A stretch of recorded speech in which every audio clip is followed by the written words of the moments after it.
හොඳයි සීලු දෙනාම ධර්ම ශ්‍රවණයට පෙර පන්සිල් සමාදන් වීම සඳහා සාදුකාරයක් දීලා নমස්කාරය කියන්න.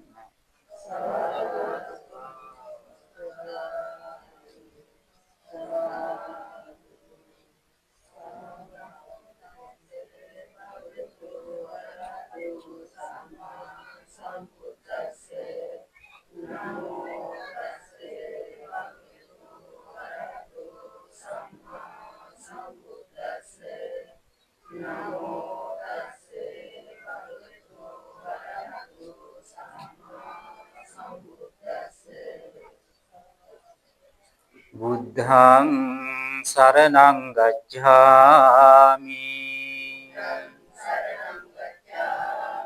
ධම්මං සරණං ගච්ඡාමි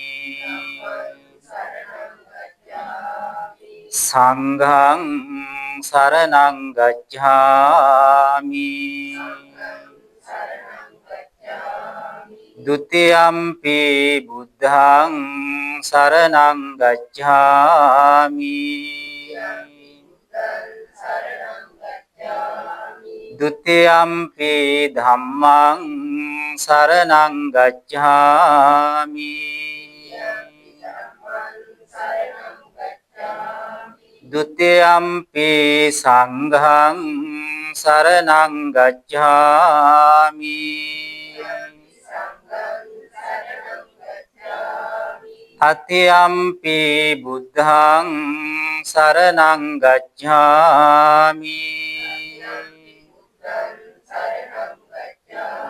တတိယံ පි ධම්මං සරණං ගච්ඡාමි တတိယံ පි සංඝං සරණං ගච්ඡාමි สารณากมนังสัมปุณนังปานาติปาตาเวรมณีสิกขาปดังสมาธิยามิ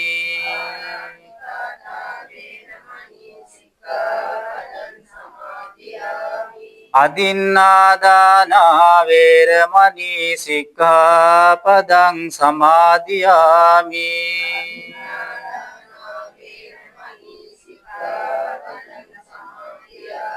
කාමේසු මිච්ඡාචාරා වේරමණී සික්ඛාපදං සමාදියාමි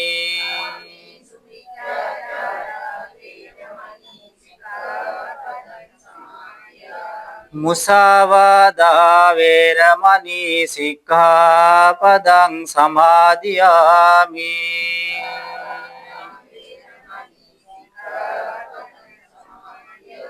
සුරාමේරය මජ්ජපමා දට්ඨානා වේරමණී සික්ඛාපදං සමාදියාමි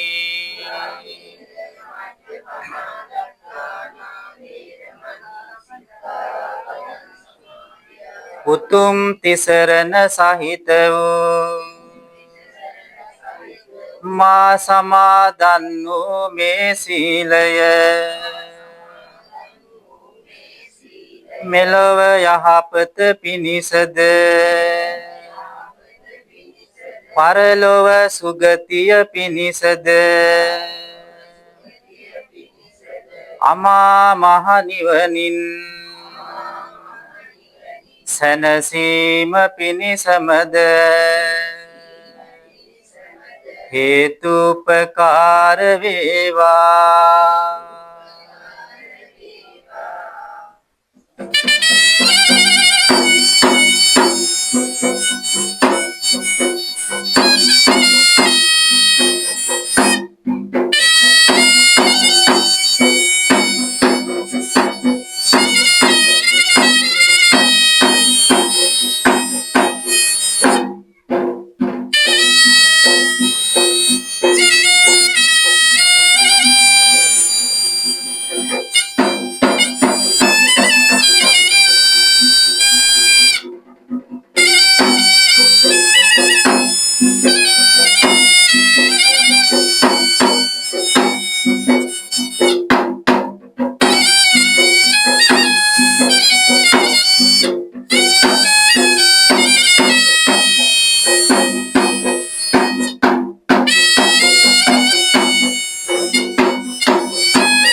හොඳයි සීලු දෙනාම ගිලම්පස පූජා කිරීම සඳහා මා සමගම කියමු.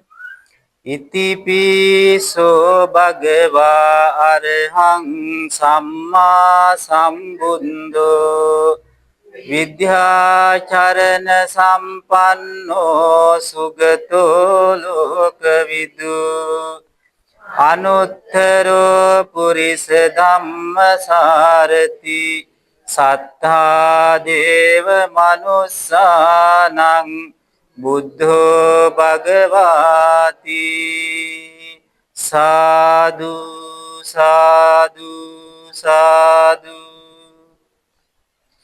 ඒ භාග්‍යවතුන් වහන්සේ සියලු කෙලෙසුන් කෙරෙන් දුරුසේක අරහං නම් වනසේක. ඒ භාග්‍යවතුන් වහන්සේ සියලු ධර්මයන් අවබෝධ කළසේක. සම්මා සම්බුද්ධ වනසේක. ඒ භාග්‍යවතුන් වහන්සේ විද්‍යානම් වූ ඥානයන්ගෙන්ද චරණ නම් වූ ගුණයන්ගෙන්ද සමන්විත වනසේක. විද්‍යාචරණ සම්පන්න වනසේක. ඒ භාග්‍යවතුන් වහන්සේ සුන්දර වූ ප්‍රතිපදාවක සොඳුරු ගමනක් වැඩම කොට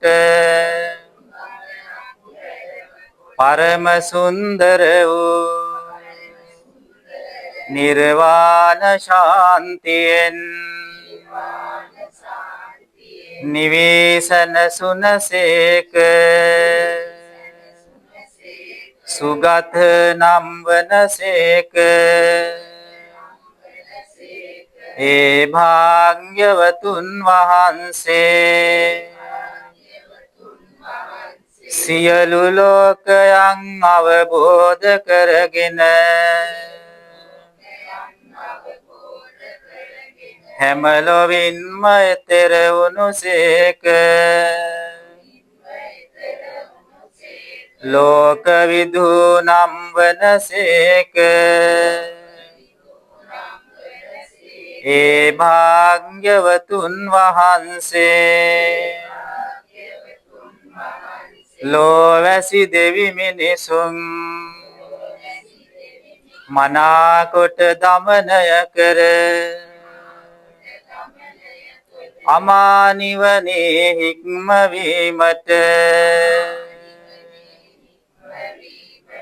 අතිශයින්ම දක්ෂ වනසේක. ඒ භාග්‍යවතුන් වහන්සේ අනුත්තර පුරිෂ ධම්මසාරති වනසේක.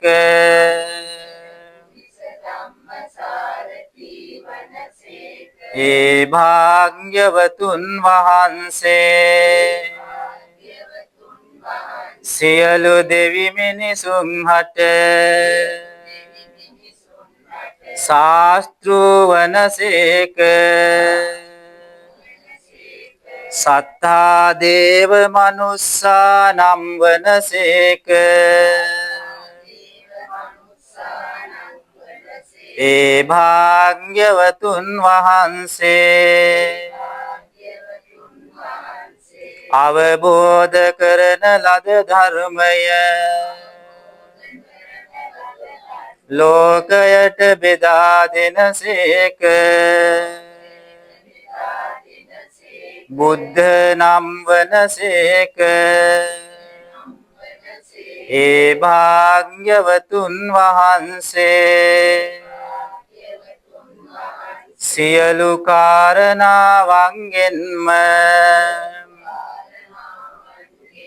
ආශ්චර්ය භාග්‍යයට පැමිණිසේක. භගවානම් වනසේක. මෙසේ නව අරහාදීයෝ අනන්ත වූ ගුණධරණා ඒ භාග්‍යවතුන් වහන්සේ උදෙසා මේ ප්‍රනීත ගිලන්පස සිසිල් පැන්දහැත් විට පූජා කරමි. මේ සුපිපි සුවඳ මල් මේ හමනා සුවඳ දුම් අඳුර නිවනා මේ පහන්සිලු පූජා කරමි. පූජා වේවා. සාදු සාදු සාදු. නමෝ තස්ස භගවතෝ අරහතෝ සම්මා සම්බුද්දස්ස. නමෝ තස්ස භගවතෝ අරහතෝ සම්මා සම්බුද්දස්ස. නමෝ තස්ස භගවතෝ අරහතෝ සම්මා සම්බුද්දස්ස. හොඳයි ශ්‍රද්ධාවන්ත පින්වතුනි, මේ අවස්ථාව අපට උදා කර දීම පිළිබඳව විහාරස්ථානයේ විහාරාධිපති නායක ස්වාමීන් වහන්සේට අපි පළමුවෙන්ම පුණ්‍යානුමෝදනා කරනවා. උන්වහන්සේ බොහොම නිහතමානීව අපි එක්ක බොහොම සුහදව කටයුතු කරන කෙනෙක්. ඒ වගේම මේ පවුලට සම්බන්ධ මේ ඥාති ස්වාමීන් වහන්සේත් ඒ වගේමයි. වැඩම කොට වදාළ ගෞරවනීය පූජනීය මහා සංඝරත්නයන් අවසරයි ශ්‍රද්ධාවන්ත පින්වතුනි, මේ පින්වත් හැමදෙනාම අද මේ සූදානම්ව සිටින්නේ ශ්‍රේෂ්ඨ යුතුයකමක්, ඒ වගේම උතුම් යුතුයකමක්, කළගුණ සැලකීමක් ඉෂ්ට සිද්ධ කරන්නට. ඒ තමයි මේට 7 දවසකට පෙර මිය පරලොව ගිය ආදරණීය මෑණියන්, ඒ වගේම මිත්තණිය, සහෝදරිය, ඥාතිවරිය එම් මුතුමැණිකා මහත්මිය සිහිපත් කරලා එතුමියගේ පරලොව ජීවිතයට, භවගාමී ජීවිතයට පින් අනුමෝදන් කරන්නටයි කළගුණ දන්නා දරුගුණ ගුරන් හැටියට, ඥාතීන් හැටියට, සහෝදරයෝ හැටියට මේ හැමදෙනාම එක රාශී වෙලා ඉන්නේ. මං හිතන්නේ එතුමිය මට මුණ ගැසුණා. මේ මෑතක විහාරස්ථානයේ දානයක් තිබුණා. අපි ඒකට වැඩලා හිටියා. අපිට වන්දනා කරලා කතා කළා, ස්වාමීන් වහන්සේ මට මෙහිම පිළිකා මාරුවක් තියෙනවා, මහරගම යන්න ඉන්නේ කියලා. ඉතින් ආද එතුමිය මේ ලෝකයේ එක තමයි ජීවිතයේ ස්වභාවය. කොයි වෙලාවෙ කොයි මොහොතක අපිට යන්න වෙයිද කියලා අපි දන්නේ නැහැ. ඒ නිසා වහවහ කුසල් සම්පාදනය කරගන්න හැටියටයි බුදුරජාණන් වහන්සේ දේශනා කරන්නේ. මියගිය කෙනෙක් වෙනුවෙන් කලන්න පුළුවන් ශ්‍රේෂ්ඨතම යුතුයකම තමයි මේ ඉෂ්ට සිද්ධ කරන්නේ. ශ්‍රේෂ්ඨතම කළගුණ සැලකීම තමයි මේ ඉෂ්ට සිද්ධ කරන්නේ. මොකද මියගිය කෙනෙක් වෙනුවෙන් කරන්න වෙන කිසිම යුතුයකමක් මේ ලෝකේ අපිට ඉතුරු වෙලා නැහැ. ආහාර පාන ටිකක් දෙන්න, ඇඳුමක් පැළඳුමක් දෙන්න, සලකන්න, බෙහෙත් ටිකක් අරන් දෙන්න, මේ කිසි දෙයක් දැන් කරන්න ඉතුරු වෙලා නැහැ. කරන්න පුළුවන් ශ්‍රේෂ්ඨතම යුතුයකම තමයි ඥාති ධර්මයේ තමයි දැම්පම් පූජා කරලා පින් අනුමෝදන් කරන එක. ඉතින් මේ පවුලේ අය බොහෝම විහාරස්ථානට සම්බන්ධ, ගමේ පන්සලට බොහෝම හිතවත් ලැබි පින්දහම් වලට සම්බන්ධ පිරිසක් බව ලොකු හාමුදුරුවෝ මතක් කළා. ඒ වගේම ඥාති ස්වාමින් වහන්සේ කෙනෙකුත් වැඩ සිටිනවා, ඔය එක් අයුරින් අවවාද අනුශාසනා කරනවා ඇති. එනිසා පින්වතුනි, මම අද මේ පින්වතුන්ට දේශනා කරන්න යන්නේ අද කාලයට බොහොම ගැළපෙන, විශේෂයෙන් තරුණ ප්‍රජාවට ගැළපෙන ධර්ම දේශනාවක්. පින්වතුනි, ඒ කාලේ බුදුරජාණන් වහන්සේ වැඩ සිටියේ කෝලිය නුවර කක්කරපත්ත කියන කෝලියයන්ගේ නියම් ගමේ.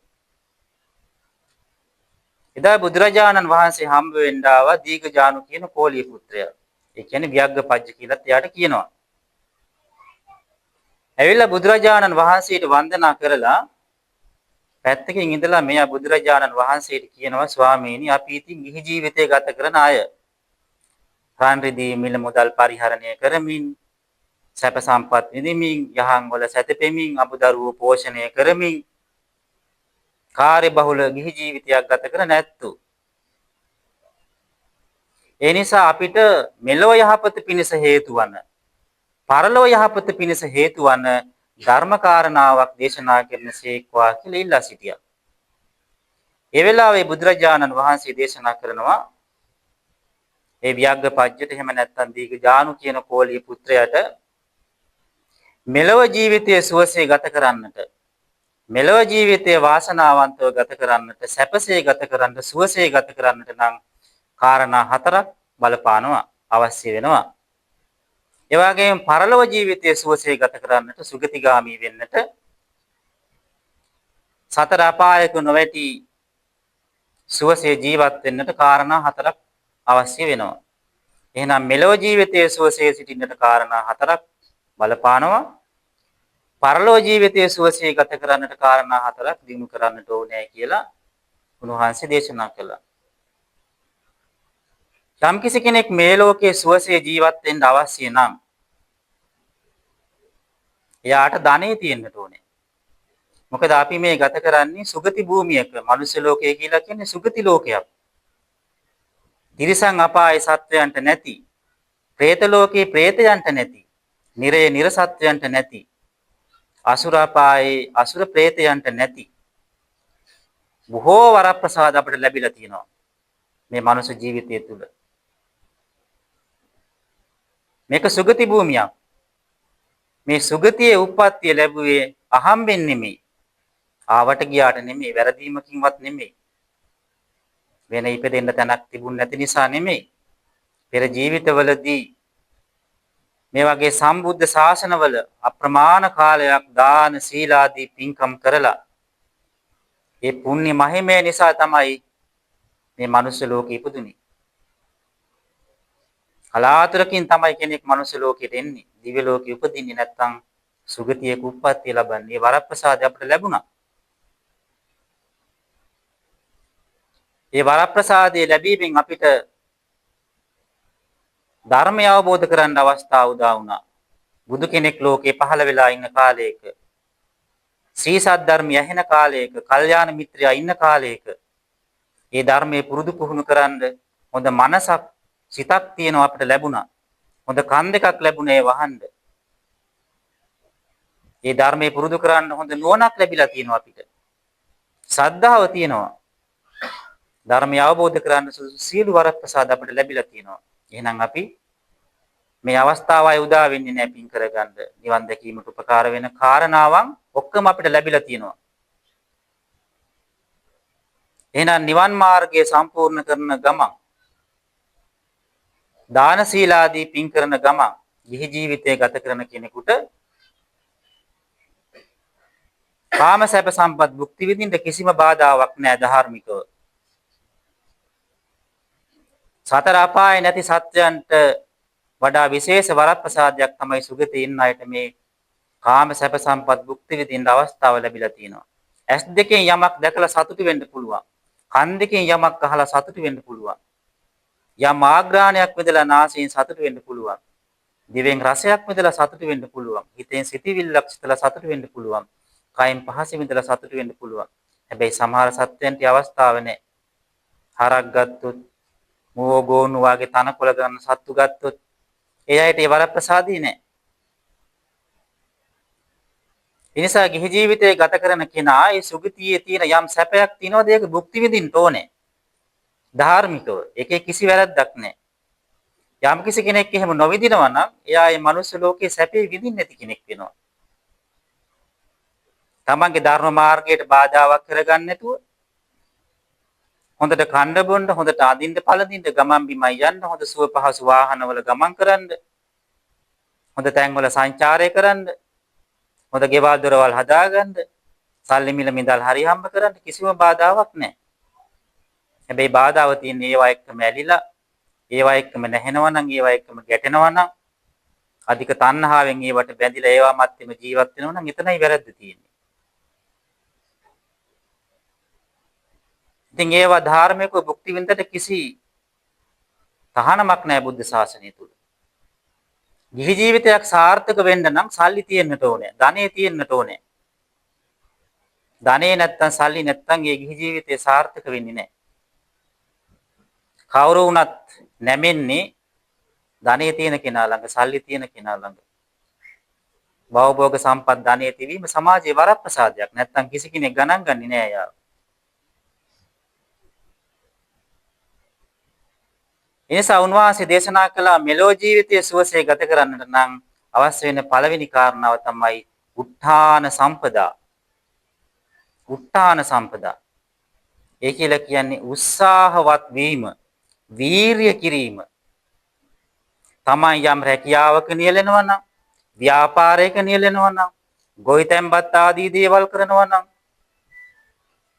වෙන යම් ආදායම් මාර්ගයක් උපයනවා නම් අන්නේ කටයුතු වල අනලස් වෙදෙන්නට ඕනේ. ඒ කියන්නේ කම්මැලි නැතුව මේ සීත වේලාව, මේ පින්න වේලාව, මේ වැස්ස වේලාව, දැන් කුසගිනි, දැන් නිදිමත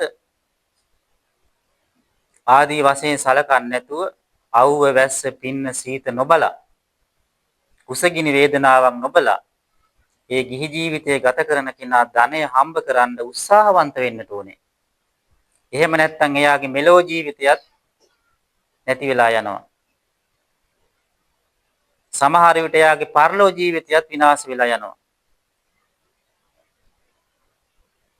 එනිසා උන්වහන්සේ දේශනා කරනවා මේ ලෝකේ සැපසේ ඉන්නට නම් ධනය අවශ්‍ය වෙනවා. ධනය හම්බ කරන්න නිකන් ලැබෙන්නේ නැහැ. දහඩිය මුගුරු වගුරලා රෑ නිදි වරාගෙන කය මනස වෙහෙසවලා ධනය හම්බ කරන්නට ඕනේ. නැත්තම් එයාගේ යෞවන කාලේ, එයාගේ තරුණ කාලේ නිකම්ම ගෙවිලා යනවා. වයසට ගියාම මෙලවට කරගත්ත දේකුත් නැහැ, පරලොවට කරගත්ත දේකුත් නැති වෙනවා. එනිසා පින්වතුනි, උත්ථාන සම්පදා කියලා කියන්නේ මේ විදිහට යා දුක් මහන්සි වෙලා, වීරිය කරලා ධනෙ උපයන්නට ඕනේ. ඒකට කම්මැලි වෙලා හරියන්නේ නැහැ. හැබැයි අද කාලේ දකින්න ලැබෙන දෙයක් තමයි මේ වර්තමාන තරුණ ප්‍රජාව නිකම්ම නිකං ඇත්තම කියනවා නම් නිකමෝ බවට පත් වෙලා. ඒගොල්ලන්ට ගොවිතැනක් කරගන්නත් බෑ. ඒවා දන්නෙත් නැහැ. ඒ වගේම රැකියාවක් කරන්නෙත් නැහැ බොහෝ අය. රැකියාවක් කළත් ඒක දිගටම කරගෙන යන්න පුළුවන්කමකුත් නැහැ. ඒගොල්ලන්ට නිදි වරන්න බෑ, මහන්සි වෙන්න බෑ නේද? නොකා නොබී ඉන්න පුළුවන් කමක් නැහැ. ඒ නිසා ඒගොල්ලන්ගේ තරුණ කාලේ නිකම්ම ගත වෙලා යනවා.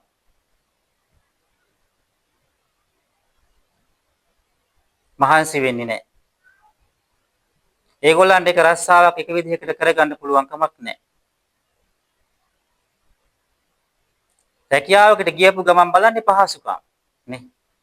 AC කාමරයක් ඕනේ, කැරකෙන පුටුවක් ඕනේ, පඩිය 50000ක් විතර ඕනේ. ගියපු ගමන් සතියයි ඉන්නේ. සතියේ පඩිය අරගෙන ගෙදර එනවා. රස්සාවකට යනවා කියලා යනවා. ගිහිල්ලා ටික දවසක් ඉඳලා එනවා. ඉතින් එහෙම පුළුවන් කමක් නැහැ. බලන්න අන්‍ය ආගම් වල එහෙම නැහැ. විශේෂයෙන් මේ මුස්ලිම් ආගමයා එහෙම නැහැ. ඒගොල්ලෝ මොනවා හරි වීරිය කරලා හරි හම්බ කරනවා. ධනෙ උපයනවා. හැබැයි අපේ තරුණ ප්‍රජාව එහෙම නැහැ. ඒගොල්ලන්ට ලැජ්ජයි. වෙළඳාම් ආදී දේවල් කරන්න ලැජ්ජයි ඒගොල්ලන්ට. අරගොල්ලෝ එහෙම නෙමෙයි. අතට අහු වෙන දෙයක් හරි ඒගොල්ලෝ විකුණලා ධනෙ උපයනවා. ඉතින් අපේ මිනිස්සුන්ට කිසි දෙයක් හරියට කරගන්න පුළුවන් කමක් නැහැ. බලන්න වෙළඳ ව්‍යාපාරයක්, කඩයක් එහෙම දැම්මොත් නේද? කීප දවසකින් ඒක වැහිලා යනවා. ඒ නිසා ඒ තමන්ගේ වෘත්තියේ දක්ෂතාවය තියෙන්නට ඕනේ. කිසි දෙයක් අපිට පිනට පහළ වෙන්නේ නැහැ. වීරය කළොත් තමයි උපයා ගන්න පුළුවන්කම ලැබෙන්නේ. අන්න ඒ නිසා තමන් කරන කාර්යයේ නිපුණ බවට පත් වෙන්නට ඕනේ. කම්මැලි නොවි වැඩ කරන්න පුළුවන්කම තියෙන්නට ඕනේ. තරුණ කාලේ ඉක්මනින්ම ගෙවිලා යනවා, නැති වෙලා යනවා. විනාශ වෙලා යනවා. අපි දන්නේම නැහැ අපි වයසට යනවා. ඒ නිසා පින්වතුනි විශේෂයෙන්ම තරුණ ප්‍රජාව එකාතකින් Taman කිසිම දෙයකට දක්ෂ නැහැ. ඒකේ පළපුරුද්දක් ලබා ගන්න එයාට උමනාවක්. අනිත් පැත්තේ මත්ද්‍රව්‍ය දේවල් වලට ඇබ්බැහි වෙලා. ඒ යතින් විනාශ වෙලා යනවා. අනිත් එක තමයි ෆෝන් එක කනේ ගහගෙන නේද? ගෙදර වැඩක් කරන්නෙත් නෑ, රස්සාවක් කරන්නෙත් නෑ. උදේ ඉඳන් ෆෝන් එක කනේ ගහගෙන රෑ නිින්දට යනකම් ආයෙත් පාන්දර ෆෝන් එක තමයි නැගිටලා කනේ ගහගන්නේ. අනිත් රටවල් මිනිස්සු ඒවා හදලා මෙහාට එවනවා. අපේ රටේ උන් ඒවා ඔබ නිකන් ඉන්නවා. නේද? ඉතින් නොබෝ කාලයකදීම මේ ජාතිය මේ විදිහට පරිහානියටපත් වෙලා යනවා. බලන්න තවුමක් ගත්තාම අපේ මිනිස්සුන්ගේ කඩයක් ව්‍යාපාරයක් දකින්න ලැබෙනවද? අපේ තරුණයෝ දක්ෂද? නෑ, කිසිම දෙයකට දක්ෂ නෑ. ඔක්කොම නිකමෝ වෙලා. කිසිම දෙයකට යයි දක්ෂ නෑ. එක්කෝ ගෑනු ළමයෙක් එක්ක සම්බන්ධතාවයක් ඇති කරගන්නවා. ඒක මැත්තේම නැහෙනවා. නැත්තම් ෆෝන් එකෙන් උනත් කොච්චර දේවල් ඉගෙන ගන්න තියනවද? දැන් අද කාලේ ඕනෑ දෙයක් ඉගෙන ගන්න පුළුවන් මේ ෆෝන් එක භාවිතා කරලා. පොල්ලෙල්ලක් හරි පිටරට පටවලා සල්ලි හම්බ කරන්න පුළුවන්. හැබැයි ඒ දේවල් වලට යොමු වෙන්නේ නැහැ. අර කාලේ කනේ වගේම නරක දේවල්, විනාශ වීමට උපකාරන දේවල්, මෙලොවට පරලොවට වැඩක් නැති දේවල් තමයි බලන්නේ. හැබැයි හොඳ දේවලුත් ඒකේ තියෙනවා. ඒවා ඉගෙන ගන්න කිසි උවමනාවක් නැහැ. ඒවයින් ධනෙ හම්බ කරන්න පුළුවන් මාර්ග තියෙනවා. ඒ වගේ අපේ අයට ඒ ප්‍රායෝගික දැනුමක් නැහැ. දැන් ඉස්කෝලේ ගිහින් ඉගෙන ගන්නවා පොතපත කටපාඩම් කරලා. ඊට පස්සේ විශ්වවිද්‍යාලය යනවා. විශ්වවිද්‍යාලය ගිහින් කටපාඩම් කරලා උපාධිය ගන්නවා. උපාධිය අරගෙන රජයේ රස්සාදෙනකම් පාරවල් වල රස්සාදීපියව් කියලා ඉල්ලනවා. ඉතින් තමන්ගේ උපාධියට අනුව තමන්ට ව්‍යාපාරයක් වෙළඳාමක් ආයතනයක් පටන් ගන්න දක්ෂතාවයක් නැහැ. කලමනාකරන උපාධි, ගණකාධිකරන උපාධි අරගෙන ඇවිල්ලා රස්සාදීපියව් කියලා කියනවා. අනිත් රටේ මේ රටේ ඉන්න අනිත් ජාතීන්ගෙන් එහෙම කරදරයක් තියෙනවද රජයට? නෑ, ඒගොල්ලෝ වෙළඳ ව්‍යාපාර දියුණු කරගෙන ප්‍රායෝගිකව අධ්‍යක්ීම් තියෙනවා, හැකියාව තියෙනවා, දක්ෂතාවය තියෙනවා. ඒගොල්ලෝ දියුණු වෙනවා. හැබැයි ඔක්කොම තියෙනවා ප්‍රායෝගික දැනුමක් නැහැ. රජයේ රස්සාවක් දෙනකම් බලාගෙන ඉන්නවා. කුසිකර්මය ඉගෙන ගත්ත කෙනෙක් කුසිකර්ම උපාධිය ගත්තා ඉන්න ඕන තරම්. හැබැයි ඒකට ගැළපෙන වගාවක් කරගෙන නේද? ගොවිමක් පටන් අරගෙන, ගොවිපලක් පටන් අරගෙන ඒකෙන් අනිත් අයටත් රැකියාව දීලා ඒක දිනු කරගන්න ඒ අයට දක්ෂතාවයක් නැහැ. ඒගොල්ලොත් බලාගෙන ඉගෙන ගත්ත දේ අනිත් අයට වමාරන්න. කටපාඩම් කරගත්ත දේ. කිසිම ප්‍රායෝගික දක්ෂතාවයක් අපේ අයට නැහැ. දැන් නන්නත්තර වෙච්ච දාතියක් බවට පත් වෙලා ඉන්නේ නේ. හැන්දෑවට කසිප්පු පැකට් එක තියෙනවා නම් ඒක ගහන පිරිසක් ඉන්නවා, ගංජා ගහන පිරිසක් ඉන්නවා, කුඩු ගහන පිරිසක් ඉන්නවා. ඊට පස්සේ ෆෝන් එකට ඇබ්බැහි වෙලා ඊට වඩා නේද? තා විවාහ වෙලත් නැහැ. ෆෝන් එකෙන් මේ විවාහ වුණා වගේ සම්බන්ධතා. කෑවද කියලා හොයලා බලනවා, බීවද කියලා හොයලා බලනවා. අනේ 20ක් 25ක් වෙනකන් අර කෙල්ලට අම්මයි තාත්තයි කන්න දුන්නා. තවත් කන්න දෙන්නේ අම්මයි තාත්තයි. හරියට මූ කන්න දෙන්නා වගේ කතා කරන අපට ඇහිලා තියෙනවා. කෑවද? වෙලාවට කන්න ඕනේ. එහෙම. ඌ කන්න දෙනවා වගේ. එතකොට අම්මයි තාත්තයි මෙච්චර කාලයක් ආරක්ෂා කරා. අවුරුදු 20ක් 25ක් වෙනකම්. දැන් මූ පරිස්සමෙන් යන්න ඕනේ ගිහින් කෝල් එකක් ගන්න ආයෙත් මට කතා කරන්න. ඔච්චර කාලයක් ආරක්ෂා කරේ යාද නෑනේ. ඉතින් ඒ වගේ ඒකට මැබ්බෙහි වෙලා ඉන්නේ. ඒකට කොල්ලෙක් කෙල්ලෙකුට ආදරය කළාට කමක් නැහැ. ෆෝන් එකෙන් කතා කළාට කමක් නැහැ. සෙවලෙක් වෙන්න හොඳ නැහැ.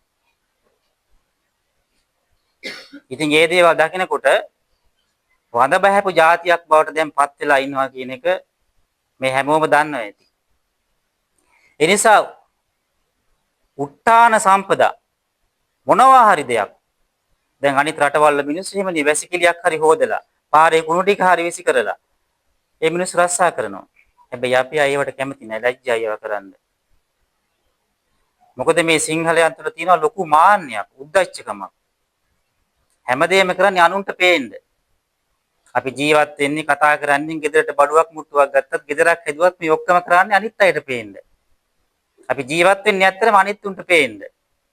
අපට ඕනෑ විදිහට නෙමෙයි අපි ජීවත් වෙන්නේ. ලෝකේ අනිත් රටවල් වල එහෙම නැහැ. අනිත් අය කාගේවත් දේවල් හොයන්නෙත් නැහැ. කාටවත් ඕනෑ විදිහට ජීවත් වෙන්නෙත් නැහැ. කාටවත් පේන්න වැඩ කරන්නෙත් නැහැ. තමන් කරන රස්සාවට ලැජ්ජාවක් ඇති වෙන්නෙත් නැහැ. ඒ නිසා දැන් තරුණ ප්‍රජාව ඒ වගේ පොඩි පොඩි දේවල් කරන්න වෙනදාමක් කරන්න. ඒ වගේ දේවල් වලට කැමති නැහැ. හැබැයි යන්නේ ආගම් වල එහෙම නෙමෙයි. ඒගොල්ලෝ ධනෙ උපයා ගන්නවා තරුණ කාලේ. තරුණ කාලේ ඉක්මනින්ම ගෙවිලා යනවා.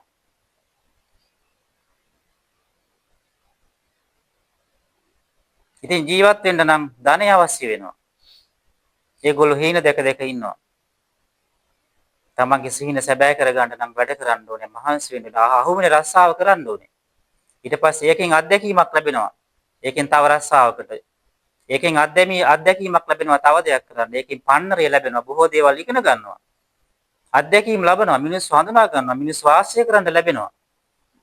එහෙම කැමති නෑ අපේ අය. ඉස්සල්ලාම යන්න ඕනේ නැති ඉහිලම රස්සාවට. පුංචි පුංචි දේවල් කරන්න එහෙම කැමති නෑ. මාන්නේ, උද්දච්චකම, ලොකුකම නේද? අවුරුදු 20ක් ගන්න අනිත් රටවල් නම් අවුරුදු 16 සමහර රටවල 18 වෙද්දි දෙමව්පියවත් අයින්නවා. අත්හරිනවා කියන්නේ ඔයා හම්බ කරගන්න. ආය අපි ඔයාට දෙන්නේ නැහැ කන්න බොන්න. ඉතින් එයා අවුරුදු 18 වෙනකොට එයා රස්සාවක් කරන්න ඕනේ. එයා ස්වාධීනව ජීවත් වෙන්නට ඕනේ.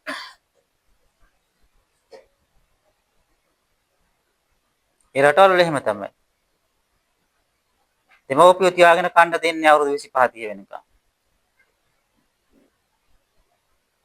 ඒ නිසා සැපසේ ගත කරන්න හොඳ වාහනයක් ගන්න, හොඳ ගෙදරක් හදාගන්න, ගමනක් බිමනක් යන්න, ධනට පිනට දෙන්න කොච්චර යුතුයකම් තියනවද නේද? දුගී මගේ යාචකයෙක්ද දෙන්න තියෙනවා. ශ්‍රමණ බ්‍රාහ්මණයන්ට නැත්නම් ස්වාමින් වහන්සේලාට විහෙර විහාරස්ථාන වලට උදව්පදව් කරන්නට ඕනේ. සමිති සමාගම් තියෙනවා. කොච්චර යුතුයකම් වගකීම් තියනවද කරන්න. ඒවා හැම දෙයකටම මුදල් ඕනේ ගිහි ජීවිතය ගත කරන කෙනාට. ඒ නිසා තමන් ළඟට හොඳ රැකියාවක් හොයාගෙන ඉන්නේ තමන් උත්සාහවන්ත වෙලා වීරියවන්ත වෙලා කරන්න. එහෙම කරන අය ඉන්නවා රටවල් වල ගිහිල්ලා අපේ අය. සීතලේ හිම මිදෙන සීතලේ වැඩ කරන අය ඉන්නවා. බෑ නිදි වරාගෙන වැඩ කරන අය ඉන්නවා. ඉතින් තරුණ කාලෙ ඉක්මනින්ම ගෙවිලා යනවා. ඒ නිසා උන්වහන්සේ දේශනා කළා උත්ථාන සම්පදා. විශේෂයෙන් තරුණයෙක් වුණාම පිරිමියෙක් වුණාම උත්සාහවන්ත වෙන්නට ඕනේ, වීරිය කරන්නට ඕනේ, ධනෙ හම්බ කරන්න. එතකොට තමයි එයාගේ ගිහි ජීවිතයේ සාර්ථක භාවයටපත් වෙන්නේ. එහෙම නැත්නම් එයාගේ පවුලේ අයත් නැත්නම් බිරිඳත් එයා දාලා යනවා. අඩු තරමේ බිරිඳවත් රැඳෙන්නේ නැහැ. සල්ලි මිල මුදල් ධනෙ නැත්තම්. Tamanට පුළුවන් වෙන්නට ඕන අමුදරුවන් පෝෂණය කරන්න. දෙමව්පියෝ ආරක්ෂා කරන්න. ඥාති සංග්‍රහ කරන්න. ඒ ඔක්කොටම මිල මුදල් ඕනේ වෙනවා. ඒ වගේම සැපසේ සුවසේ ගත කරන්නට ධනෙ අවශ්‍ය වෙනවා. ඒ නිසා උන්වහන්සේ දේශනා කළා උත්ථාන සම්පදා උත්සාහවන්ත වෙන්න ඕනේ. දෙවෙනි කාරණාව තමයි ධනෙ එපුවට මදි. ඒවා රැක ගන්නට ඕනේ. ආරක්ෂක සම්පදා. දැන් ධනෙ හම්බ කරනවා වගේ මේවා ආරක්ෂා කර ගන්නට ඕනේ. නොයෙක් හේතු නිසා ඒවා විනාශ වෙලා යන්න පුළුවන්. ධනෙ හම්බ කරනකොට වඩා වේගයෙන් ධනෙ නැති වෙලා යනවා. හැබැයි ඒක ආරක්ෂා කර ගන්නටත් ඕනේ. ගිහි ජීවිතය ගත කරන කෙනාගේ ගිහි ජීවිතයේ සාර්ථක භාවයටපත් වෙන්නට. නොයෙක් හේතු නිසා මේ ධනෙ විනාශ වෙනවා. විනාශ වෙන ක්‍රම හතරක් තියෙනවා. ස්ත්‍රී දූර්ත, සුරා දූර්ත, අක්ෂ දූර්ත, පාප මිත්‍ර සේවනය. ඉතින් යම් කෙනෙක් ස්ත්‍රී දූර්ත වුණා නම්, ඒ කියන්නේ ස්ත්‍රී කෙරෙහි ලොල් නම්, අනාචාරය යෙදෙනවා නම්, එයා අතින් බොහෝ ධනෙ වේදම් වෙනවා. මොකද ස්ත්‍රී මුදසා එයා ධනෙ වේදම් කරන කෙනෙක් වෙනවා. ස්ත්‍රීන්ට ලොල් කෙනා. ස්ත්‍රී දුත්තෝ. ඉත්ති දුත්තෝ, සුරා දුත්තෝ, අක්ක දුත්තෝ ච යෝනරෝ ලද්දං ලද්දං විනාශේති තම් පරාභවතෝ මුඛං. ධනෙ විනාශ වෙන මාර්ගයක් හැටියට තමයි පරාභව සූත්‍රය දේශනා කරන්නේ. ස්ත්‍රීන්ට ලොල් නම් අන්නේ ධනෙ විනාශ වෙලා යනවා. ඉතින් අද ඒක අපිට දකින්න ලැබෙනවා මේ තරුණ ප්‍රජාව අතර නේ. එයා කරන්නේ මොකද්ද? එක්කෝ ෆෝන් එකක් ගන්නවා, හම්බ කරන එකෙන් ගන්න ෆෝන් එකක්. ඉඳලා ජොබ් එකක් කරපු ගමන් එකෙන් ගන්න ෆෝන්. ඊට පස්සේ හම්බ කරන ඔක්කොම එකට කාඩ් දාලා කතා කරන එක තමයි කරන්නේ.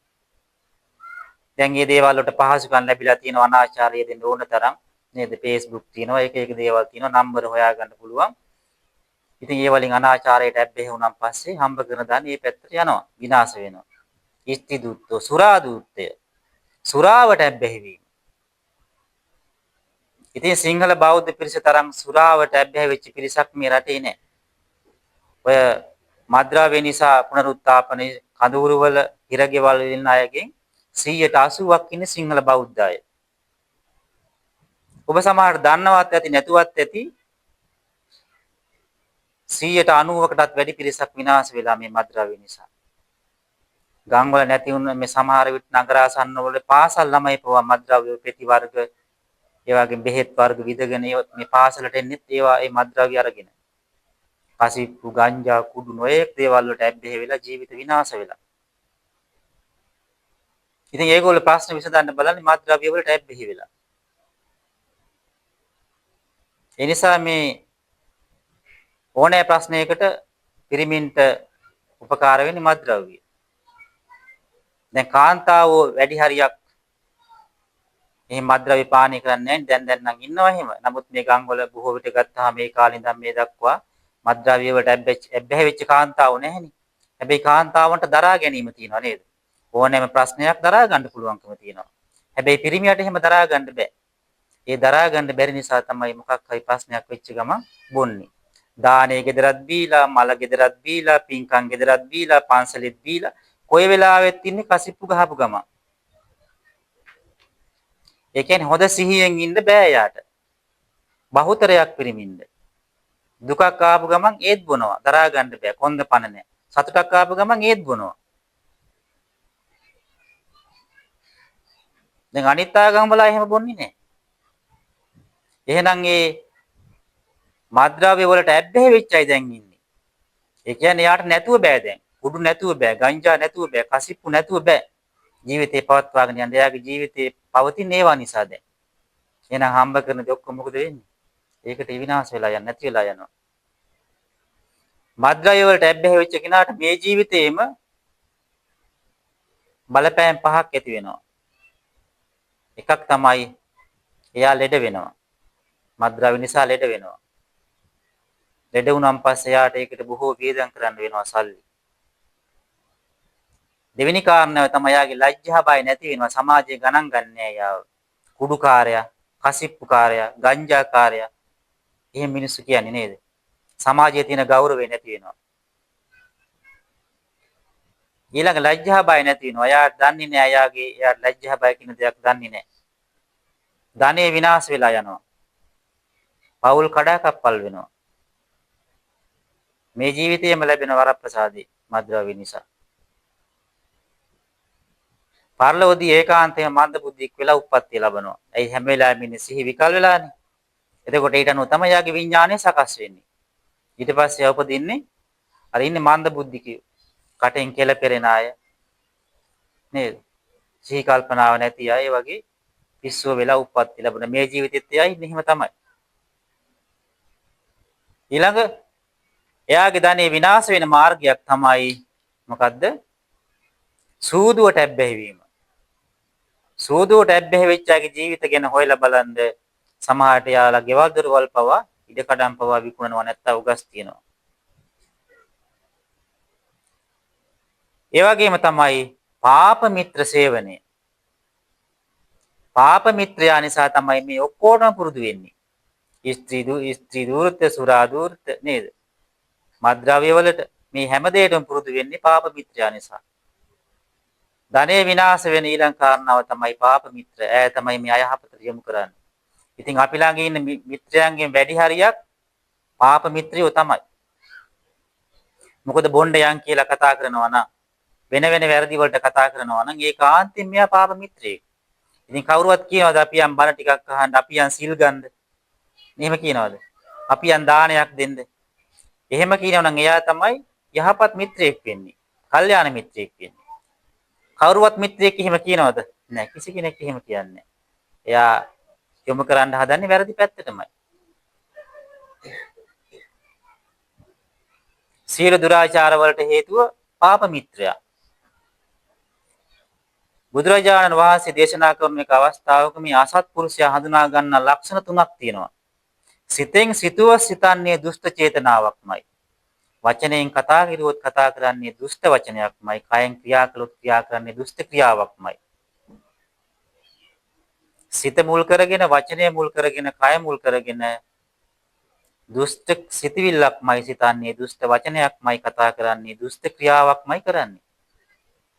එතකොට මිත්‍රිය වේසයෙන් පෙනී හිටියට ඇත්තම මිත්‍රියෝ කැමති නෑ තමන්ගේ මිත්‍රියෝ දිනු වෙනවට.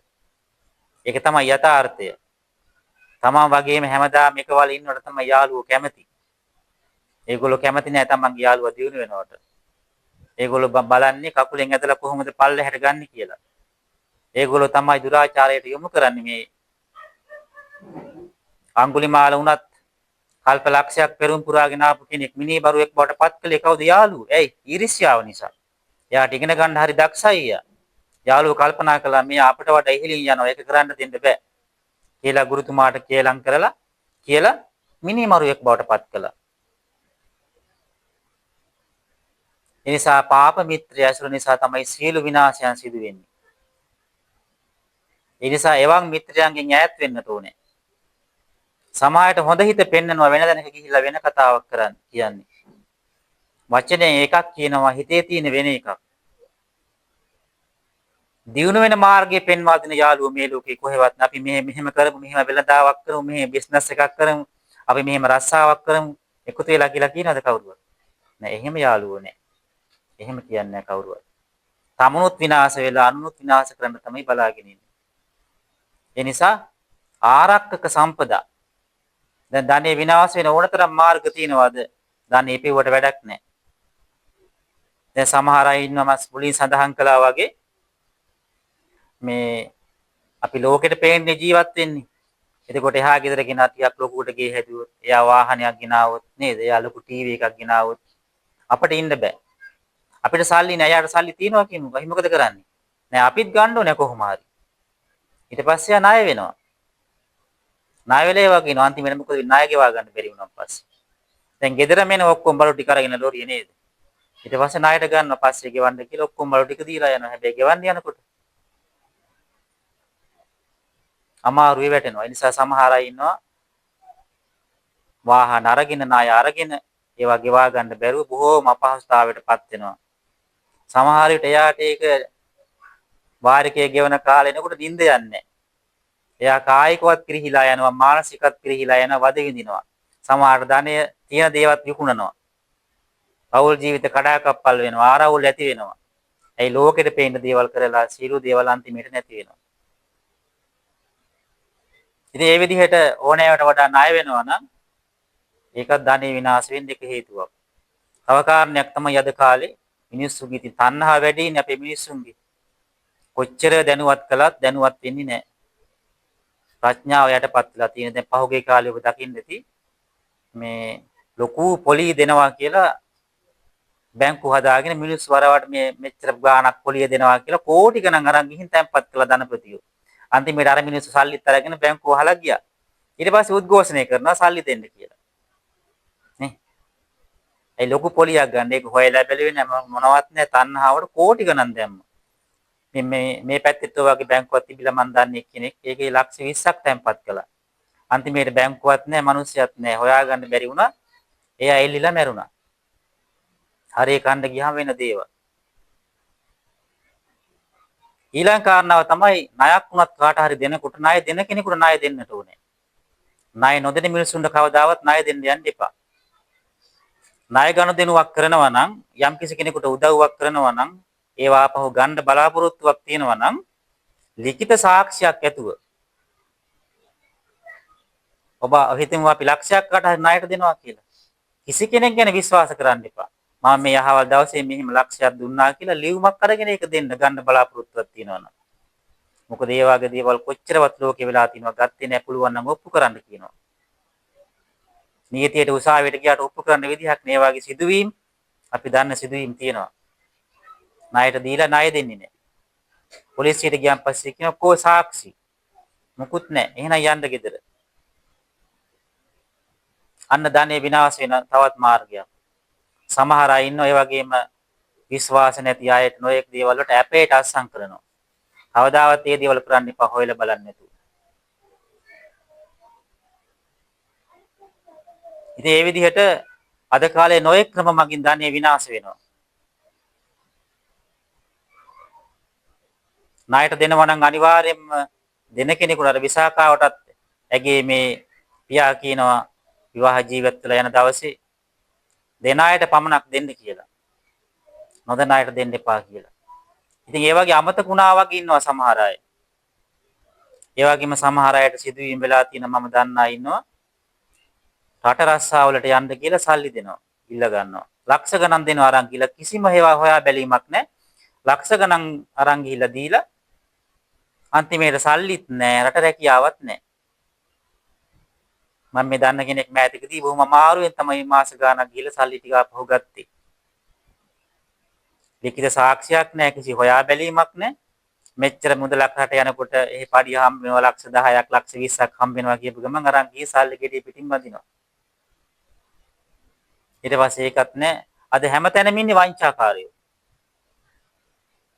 ඔබ කිසිම කෙනෙක් ගැන විශ්වාසය තියන්න එපා. ගෙදර අය ගැනවත් විශ්වාසය තියන්න එපා. ඔබේ මුදල් තියෙනවා නම්, රත්තරන් බඩු තියෙනවා නම්, වටිනා කියන දේවල් තියෙනවා නම් ඒවා හොඳට ගණන් කරලා ඒවා කබඩ් වල තියෙනවා නම් ආරක්ෂිත ස්ථානවල ඒවා තියලා යතුරු දාලා තියන්න. මොකද එහෙම සිදුවීම් තියෙනවා. දැන් මම දන්න බොහෝ අය මට එක අවස්ථාවක් වුණා ඒ ගෙදර රත්තරන් බඩු වගේක් තිබිලා නැති වුණා. ඉතින් ගෙදර අයමයි සැක කරේ. අද වෙනතුරු හම්බ වුණේ නැහැ. ඉතින් කවුරු ගත්තද කියලා දන්නේ නැහැ. ඉනිසා ඒ දේවල් ඔබගේ වටිනා කියන දේවල් ආරක්ෂිතව කිසි කෙනෙක් ගැන විශ්වාස කරන්නේ නැතුව ආරක්ෂිත ඒවා තියලා තිබ්බහම ඔබට කිසි කෙනෙක් එක්ක තරහ වෙන්න අවශ්‍ය වෙන්නේ නැහැ. ආරවුල් ඇති වෙන්නේ නැහැ. ප්‍රශ්න ඇති වෙන්නේ නැහැ. ඔබේ දේවල් ඔබ පරිස්සම් කරගත්තාම. ගමන බිමනක් කෙනෙකුටත් ඒ වගේ තමයි සමහර අය කිසිම උනන්දුවක් නැහැ. සමහර අයගේ මුදල් පසින්දි වැටෙනවා. හොරු අරගෙන යනවා. ඒ නිසා හොඳ කල්පනාවෙන් ජීවත් වෙන්න ඕනේ. මොකද හම්බ කරන එක අමාරුයි. නැති වෙන එක හරි ලේසි. ඒ නිසා උන්වහන්සේ දේශනා කළ ආරක්ෂක සම්පදාව කියන එක ගිහි ජීවිතය ගත කරන කෙනා තුළ තියෙන ධනෙ ආරක්ෂා කරගන්න එක. ඊළඟ කාරණාව තමයි සමජීවී කතා. සමජීවී කතා කියලා කියන්නේ අය වැය බැලන්ස් වෙන්නට ඕනේ. ආයට වඩා වැය වැඩි වෙනවා නම්, හම්බ කරන දෙයට වඩා වියදම වැඩි වෙනවා නම් එතන තියෙන්නේ මොකද්ද? විනාශය. අය දැනගෙන වැය කරන්නට ඕනේ. තමන්ගේ වියදම් හදා ගන්නට ඕන තමන්ට ලැබෙන ආදායමට අනුව. ඉතින් සමහර අය එහෙම නෙමෙයි මුලින් සඳහන් කළා වගේ ලෝකෙට පේන්න ණය තුරුස් වෙනවා නොඑක් දේවල් වෙලා බඩු මුට්ටු ගන්නවා නොඑක් යාන වාහන ගන්නවා අන්තිමට මොකද වෙන්නේ? ඒවා ගෙවා ගන්න බැරි වුණාම වාහනත් උස්සාගෙන යනවා ගෙවල් වල විකුණන්න වෙනවා ලෝකයා කරන දේවල් කරන්න ගියන් පස්සේ.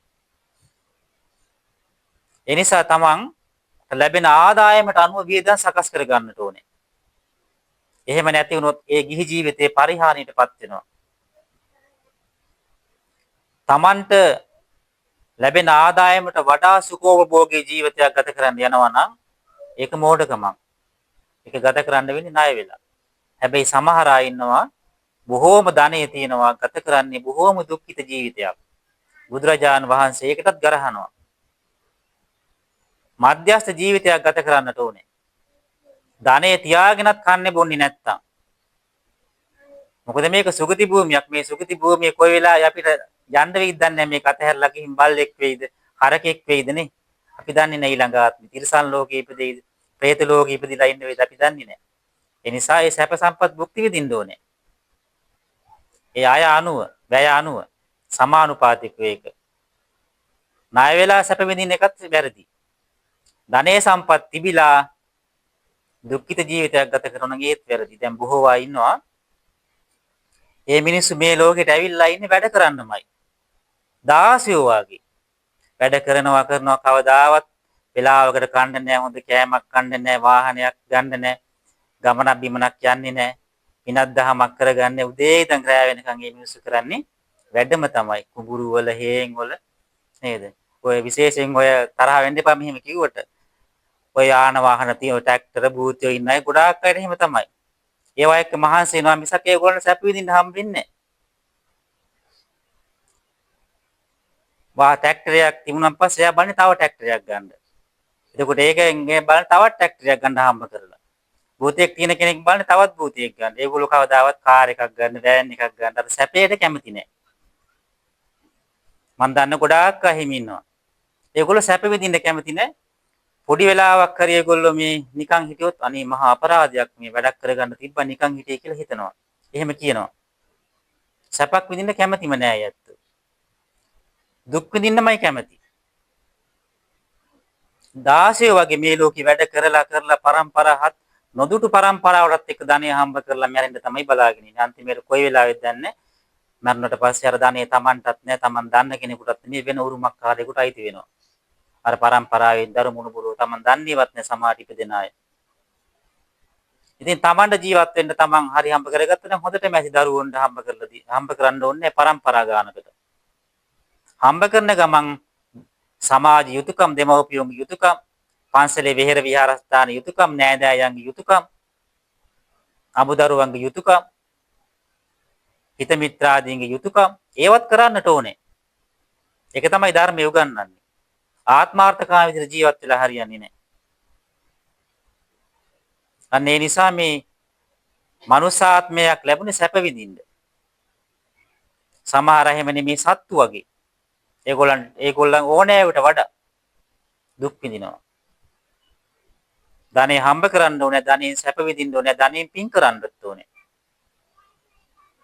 අන්තිමේට කිසිම සැපක් විඳින්නෙත් නැහැ, මුකුත් කළේ නැහැ. වැඩ විතරයි කිරුවේ, මරණයටපත් වෙලා යනවා. ඉතින් මේ විදිහට අයවැය සමානුපාතිකව ගත කරන්නට ගිහි ජීවිතය ගත කරන කෙනා. අනිත් අය කරන දේවල් කරන්න ගියොත්, ලෝකෙට පේන දේවල් කරන්න ගියොත් එතන තියෙන්නේ විනාශයක්. මොනවා දේවල් කළත් වැඩක් නැහැ, සැපයක් නැත්තම්. නේද? හිතේ සතුටක් නැත්තම්, කයේ සතුටක් නැත්තම්. සමහර අය ගෙවල් දරවල් පවා ප්‍රේතයෝගේ ගෙවල් වගේ. වාහන කැඩිච්ච දේවල් ඒක ASCII දාගෙන, පුටු මේස කැඩිච්ච ඒවත් ඒක ASCII දාගෙන, වී ගොඩවල් නමාගෙන, බඩේරින් ගොඩවල් නමාගෙන, වැඩට අදින රෙදි කැලිත් ඉස්සරහ වැල්වල එල්ලගෙන නේද? අපායවල් වගේ ගෙවල්. ඒක තමයි ඉතින් പ്രേත ලෝකේ මේ ජීවිතයෙන් පේනවා. ඉතින් මිය ගියාට පස්සේ විඥානය සකස් වෙලා තියෙන ඊට අනුවනේ. උපදින්නේ ඒ වගේ කැමති තැන්වල. මොකද gedare പ്രേතයන්ගේ වාය gedare තියෙනවා නම් උපදින්නේ പ്രേත ලෝකවලමයි. ඒක තමයි විඥාණයට අනුව සිදු වෙන දේ ධර්මයට අනුව. එයා කැමති එයා ජීවත් වුනේ එයාගේ විඥානය සකස් වුනේ ඊට අනුව. එයා ජීවත් වුනේ කුණු ගොඩක. තමන් උපන් තැන, තමන් ජීවත් වෙන තැන, තමන් කන තැන, තමන් නිදා ගන්න තැන, තමන් මැරෙන තැන. එතන තියෙන්න ඕනේ දිව්‍ය විමානයක් වගේ. අනවශ්‍ය දේවල් තියෙනවා නම් ඒවා පැත්තකින් තියලා ලස්සනට ගෙදර දොර පිරිසිදු පිළිවෙලට තියාගෙන ඉන්න, ලස්සනට අඳින්න, හොඳට කන්න බොන්න, හොඳ වාහනවල යන්නත් පින තියෙන්නට ඕනේ. ඊළඟ කාරණාව තමයි ධනය ආරක්ෂා වෙන්න උපකාර වෙන කල්යාණ මිත්‍ර සම්පදාව. කල්යාණ මිත්‍රයා ළඟ ඉන්නවා නම් Tamanට වඩා ශ්‍රද්ධාවන්තයෙක්, සීලවන්තයෙක්, ත්‍යාගවන්ත, ප්‍රඥාවන්ත කියන ගුණධර්මයන්ගේ යුතු කෙනාට තමයි කල්යාණ මිත්‍රයා කියලා කියන්නේ. එයා තමයි යහපතට යොදවන්නේ, ධර්මයට යොමු කරන්නේ, සුමකට යොමු වන්නේ, අකුසලයෙන් මුදවන්නේ, කුසලයට යොමු කරන්නේ, පාපයෙන් ඈත් කරන්නේ, යහපත් මාර්ගයට යොමු කරන්නේ කල්යාණ මිත්‍රයා. එහෙනම් මේ ජීවිතේ සාර්ථක වෙන්න උපකාර වන ඊළඟ කාරණාව තමයි කල්යාණ මිත්‍රයා. කල්යාණ මිත්‍රයා නැතුව පාප මිත්‍රයෙක් ආශ්‍රය කරොත් මේ ජීවිතයත් විනාශ වෙනවා. දැන් මේ මද්ද්‍රව්‍ය දේවල් වලට ඇබ්බැහි වෙලා ඒවා විකුණලා, මිනි මරලා, හොරකම් කරලා, හිරගෙවල් වල ගිහිල්ලා ඉන්නේ. ජීවිතේ විනාශ කරගත්තේ පාප මිත්‍ර නිසා නෙමෙයිද? පාප මිත්‍ර නිසා ජීවිතේ මුළු ජීවිතේම නැති කරගත්තේ. හැබැයි කල්යාණ මිත්‍රයා ඉන්නවා නම් එයා මේ ජීවිතයටත් අනුග්‍රහ කරනවා, පරලෝ ජීවිතයටත් අනුග්‍රහ කරනවා. මෙලෝ ජීවිතය සුවසේ ගත කරලා, සැපසේ ගත කරලා, පරලෝ ජීවිතයත් වාසනාවන්ත කරගන්න පුළුවන් වෙන්නේ කල්යාණ මිත්‍රයා නිසා. එයා හැම වෙලාවෙම යහපත් දෙයකටමයි උදව් කරන්නේ, උපකාර කරන්නේ කල්යාණ මිත්‍රයා. එහෙනම් මෙලොව සුවසේ ජීවත් වෙනට නම් ඒකාන්තයෙන්ම කල්යාණ මිත්‍ර ආශ්‍රය අවශ්‍යයි. කල්යාණ මිත්‍රයෝ බොහෝම අඩුයි. පාප මිත්‍රයම තමයි ඉන්නේ. යටි කූටු වැඩ කරන අයම තමයි ඉන්නේ. විනාශකාරී අයම ඉන්නේ. නිසා කල්යාණ මිත්‍යා නිරන්තරයෙන් ආශ්‍රය කරන්නට ඕනේ. ඊළඟ උන්වහන්සේ දේශනා කරනවා මේ ධනය ආරක්ෂා වෙන්න හේතු හතරක් තියෙනවා. ස්ත්‍රී දූර්තයෙක් නොවීම, සුරා දූර්තයෙක් නොවීම. ඒ වගේම සූදුවට ඇබ්බැහි වෙච්ච කෙනෙක් නොවීම. කල්යාණ මිත්‍ර ආශ්‍රය කියන කාරණා හතෙන් එයාට පුළුවන්කම ලැබෙනවා මේ ලෝකේ යහපත් කරගන්නට. ඒකට උන්වහන්සේ ලස්සන උදාහරණයක් කියනවා. මේ අපි හිතමු ගම් මේ විලක් තියෙනවා. නැත්තම් වැවක් පොකුණක් තටාකයක් තියෙනවා. ඒකට වතුර එන මාර්ග තියෙනවා. ඒකෙන් වතුර පිට කරන මාර්ග තියෙනවා. දැන් මොකද කරන්නේ? වතුර එන මාර්ග ඔක්කොම වහනවා. මේ තටාකයෙන් වතුර පිට වෙන මාර්ග ඔක්කොම අරිනවා. වැස්ස වහින්නෙත් නැහැ. දැන් මොකද වෙන්නේ? අරකේ වතුර සේරම හිඳිලා යනවා. විනාශයක්මයි වෙන්නේ. ඒ වගේ ස්ත්‍රී දූර්ත වුණොත්, සුරා දූර්ත වුණොත්, සෝදුවට ඇබ්බැහි වුණොත්, පාප මිත්‍රයට යොමු වුණොත් සියල්ල හිඳිලා යනවා, විනාශ වෙලා යනවා. හැබැයි තටාකයක් තියෙනවා. ඒකට වතුර එන මාර්ග ඔක්කොම අරිනවා. වතුර පිට වෙන මාර්ග වහනවා. වැස්සත් හොඳට වහිනවා. දැන් මොකද වෙන්නේ? ඒකේ දියුණුවක්මයි බලාපොරොත්තු වෙන්නට ඕනේ. ඒ තටාකේ. ඒ වගේ ස්ත්‍රී දූර්ත නැත්තම්, සුරා දූර්ත නැත්තම්, සූදුවට ලෝල් නැත්තම්, කල්යාණ මිත්‍ර ආශ්‍රය තියෙනවා නම් දියුණුවක්මයි බලාපොරොත්තු වෙන්න පුළුවන්කම තියෙනවා. එහෙනම් මේ ජීවිතය සාර්ථක කරගන්න නම් උත්තාන සම්පදා වමනා වෙනවා. උත්සාහවන්ත වෙලා ධනය හම්බ කරන්න ඕනේ කම්මැලි නොවි. නොයෙක් හේතු තියෙනවා ඒ ධනෙ විනාශ වෙලා යන මාර්ග තියෙනවා. ධනය ආරක්ෂා කරගන්නට ඕනේ. ඒ වගේම අයවැය සමබරව පවත්වාගෙන යන්නට ඕනේ. ලැබෙන දෙයට වඩා නොයෙක් වේදම් අද කාන්තාව බොහෝ දේවල් ඒවට වේදම් කරන සුපිරිබාන් නොයෙක් මේ මෝස්තර දැක්කම් පස්සේ ඒගොල්ලන්ට සිහි කල්පනාව නැහැ. සැපයි කියලා ලං කරගන්නේ මොනවද? ප්ලාස්ටික්, යකඩ, ලී, තඹ, පිත්තල ඕවනේ. මේ හැම දෙයක්ම ඕවලින් තමයි හදලා තියෙන්නේ.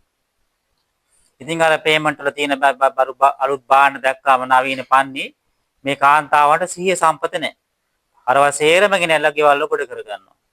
ඕනෑවට වැඩි ගෙවල් අන්තිමට අරව ප්‍රයෝජනෙකුත් නැහැ සමහර විට. ප්‍රයෝජනයක් ගන්න අවස්ථාව ලැබෙන්නේ නැහැ. සමහර අරව දිරලා යනවා. ඒ නිසා අයවැය සමබරව පවත්වාගෙන යන අවශ්‍ය දේ පමණක් ගෙදරට ගත්තා නම් ඇති. ඔය මනස දිනුවාගේ ලක්ෂණයක් තමයි ඒක. දැන් මම සමහර අයගේ ගෙවල් වලට වැඩලා තිනවා. ධර්ම දේශනා කරන්නේ ඒ ගෙවල් පන්සල් වගේ. බොහොම සරලයි, බොහොම චාම්. දැන් ඔබට වැඩිපුර බඩු මුට්ටු තියෙනවා නම් ඒවා කාමරයකට දාලා වහලා තියන්න. ඒවා ප්‍රදර්ශනය කරන්න තියන්න එපා. දැන් සමහර අයගේ මේ ශාලාවට ගියන් පස්සේ ඒකේ බඩු පුරවලා පුටු සෙට් පුරවලා යන්න බෑ. ඇලෙන් ඇලේ හැරි තමයි මෙහෙම යන්නේ. පැත්තකට යන්නේ. අතු ගා ගන්න විදිහක් නැහැ. ශාලෙ මැදි යන්න විදිහක් නැහැ. ඇයි ඔක්කොම බඩු පුරවලා හරි අපහසුයෙන් ජීවත් වෙන්නේ. එක්කෝ ඒ බඩු ටික කාමරයකට දාලා වහලා බොහොම නිස්කලංක මනසක් ඇති කරගන්න. ගෙදර පිළිවෙලට පිරිසිදුවට තියාගෙන, චාම් විදිහට තියාගෙන වැඩිපුර තියෙන දේවල් පේන්නේ නැති වෙන දේවල් තැනකින් තියලා ඉස්සල්ලාම හිත නිවෙන්නට ඕනේ. බාහිරින් තමයි ඒක ඇති වෙන්නේ. බාහිර අපිරිසිදු නම්, බාහිර අයහපත් නම් කවදාවත් මනස පිරිසිදු වෙන්නේ නැහැ. මනස පිරිසිදු කරගන්න බෑ. මනස පිරිසිදු වෙන්න බාහිර පිරිසිදුකම මුලින්ම අවශ්‍ය වෙනවා. එතකොට තමයි හිත නිවෙන්නේ, නිස්කලංක භාවයටපත් වෙන්නේ. ඊළඟ කල්යාණ මිත්‍රය ආශ්‍රය කරන්නට ඕනේ. ශ්‍රද්ධා සම්පන්න, සීල සම්පන්න, ත්‍යාග සම්පන්න, ප්‍රඥා සම්පන්න උදවිය ඇසුරු කරන්නට ඕනේ. ඊළඟට උන්වහන්සේ දේශනා කරනවා පරලෝ ජීවිතයට කාරණා හතරක් වුමනා වෙනවා. පරලෝ ජීවිතයේ සුගතිගාමී වෙන්න වාසනාවන්ත කරගන්නට. සුගතිය යන්නට. ශ්‍රද්ධා සම්පදා. ශ්‍රද්ධාව කියලා කියන්නේ බුදුරජාණන් වහන්සේ ගැන, සීසත් ධර්මයේ ගැන, ආර්ය මහා සංඝරත්නය ගැන ඇතිවන විශ්වාසය. නැත්තම් පැහැදීම. ඒක නිකන් ඇති වෙන්නේ නැහැ. බුදුරජාණන් වහන්සේ ගැන, ධර්මයේ ගැන, සංඝරත්නය ගැන අවබෝධයෙන්ම ಗುಣ දැනගන්නට ඕනේ. බුදුරජාණන් වහන්සේ මේ කාරණයෙන් අරහන්, මේ කාරණයෙන් සම්මා සම්බුද්ධ, මේ කාරණේ විද්‍යාචරණ සම්පන්න කියලා ಗುಣ වශයෙන් අවබෝධ කරගත්තොත් තමයි බුදුරජාණන් වහන්සේ ගැන විශ්වාසය ඇති වෙන්නේ, පැහැදීම ඇති වෙන්නේ. ලොකු පිළිමයක් දැකලා, තීන්ත ගාපු පිළිමයක් දැකලා, ලස්සන පිළිමයක් දැකලා විශ්වාසය ඇති වෙන්නේ නැහැ. විශ්වාසය ඇති වෙන්නේ ಗುಣ වශයෙන් දැනගෙන. උන්වහන්සේ සියලු කෙලෙස් ප්‍රහාණය කරපු කෙනෙක්, නිකලෙස් කෙනෙක්, සියල්ල අවබෝධ කරපු කෙනෙක් කියලා විශ්වාසයේ පැහැදීම ඇති වෙන්නේ කුමක් නිසාද? ಗುಣ වශයෙන් දැනගත්තාම. අන්නේ විශ්වාසයට තමයි කියන්නේ ශ්‍රද්ධාව කියලා.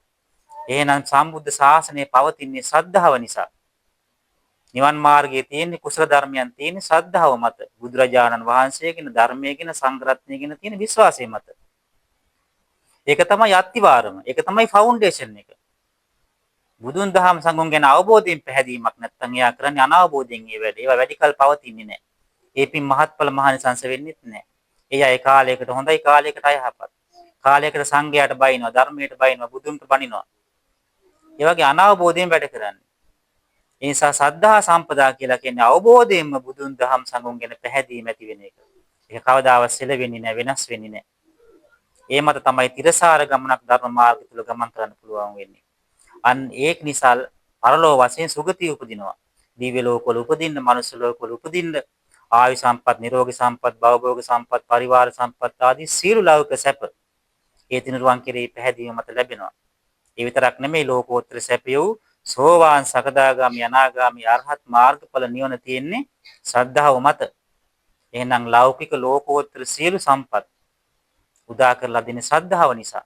ශ්‍රද්ධා සම්පදා, සීල සම්පදා. සීලය ආරක්ෂා කරන කෙනෙක් වෙන්න ඕනේ. ගිහි ජීවිතය ගත කරන කෙනා නම් පංච සීලය. ප්‍රාණඝාතයෙන් වෙන්වීම, හොරකමෙන්, වැරදි කාම සේවන ආදී දේවල් වලින් වැළකීම. ඒ පංචශීල මුලින්වත්, මැදින්වත්, අගින්වත්, තනින් තනවත් එකක් එකක්වත් කඩාගන්නේ නැහැ.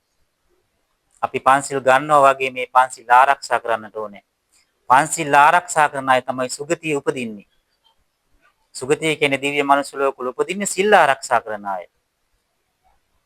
දාණයට වඩා මහත්ඵලයි මහානිසංසයි සීලය. සීලයක පිළිපදලා දෙන දාණය තමයි මහත්ඵල මහානිසංස භාවයටපත් වෙන්නේ. ඒ නිසා දන් දුන්නොත් වෙන්නේ උපදින තැන ආයු සම්පත් ලැබෙනවා, නිරෝගී සම්පත්, භවභෝග සම්පත් ලැබෙනවා. කණ්ඩ බොණ්ඩ ලැබෙනවා. හැබැයි සුගතියක උපදින්නේ සීලය නිසා. ඒ නිසා සීලය ආරක්ෂා කරගන්න කියලා උන්වහන්සේ දේශනා කළා. ඒ වගේම නිවන් මාර්ගයේ තියෙන සීලය මුල් කරගෙන සීල සමාධි ප්‍රඥා වශයෙන්. සීලය කියලා කියන්නේ කය වචනේ සංවරය.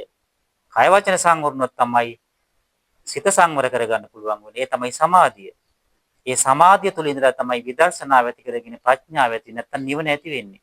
සීල සමාධි ප්‍රඥා වශයෙන්. බුදුපසේ බුදුමහරහතන් වහන්සේලා නිවනට වැඩි දොරටුව තමයි සීලය. සීල කෙලෙස් මල හොදා හරින අමෘතය තමයි සීලය කියලා කියන්නේ. සීලෙන් තුර රැකවරණයක් නැහැ, ආරක්ෂාවක් නැහැ, සුගතියක් නැහැ. සද්ධා සම්පදා, සීල සම්පදා, ත්‍යාග සම්පදා. ත්‍යාගය කියන්නේ අත්හැරීම, දන් දීම, ලෝභය දුරු කිරීම. ඒ නිසා ගිහි ජීවිතය ගත කරන කෙනා නිරන්තරයෙන් දන් දීම පිණිස සූදානම් වෙච්ච කෙනෙක්, අත සෝදාගත්ත කෙනෙක්, ඒ සඳහා ලෑස්ති වෙච්ච කෙනෙක් විදිහට ඉන්නට ඕනේ. මොකද මනුස්ස ලෝකේ ඉන්න අපිට බෞද්ධයන් වෙච්ච අපිට තමයි අවබෝධයෙන්ම දන් දෙන්න පුළුවන්කම ලැබෙන්නේ. දන් දීලා නිවන් දකින්න පුළුවන් බෞද්ධයන්ට විතරයි. අනිත් ආගම් වල දන් දීලා සුගතිය උපදිනවා. හැබැයි දන් දීලා නිවන් දකින්න පුළුවන් බෞද්ධයන්ට විතරයි. මොකද දානය කියලා කියන්නේ පාරමිතාවක්. ඒ කියන්නේ කෙලෙස් ප්‍රහාණයට උපකාර වෙන ಗುಣධර්මයක්.